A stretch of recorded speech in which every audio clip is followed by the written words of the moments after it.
Defense attorneys, that's our topic.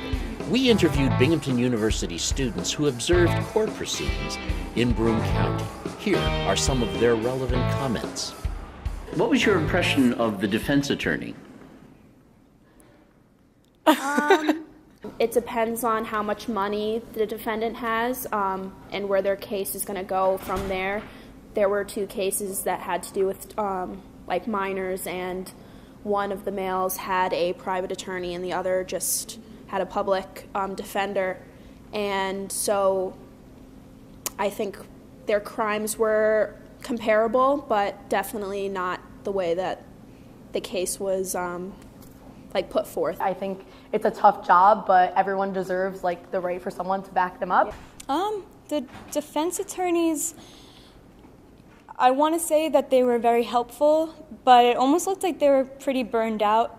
I mean, they definitely had a large caseload, and you could definitely tell.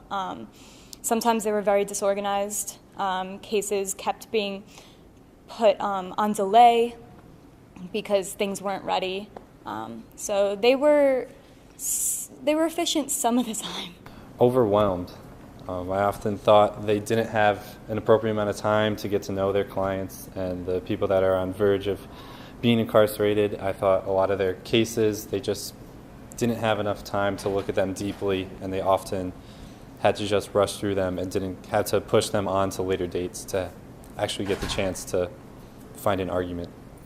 In what I witnessed, a lot of the defense attorneys seemed unorganized, actually.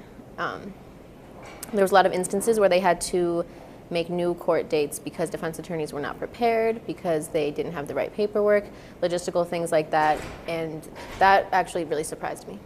More like they were trying to get out to their lunch break rather than help people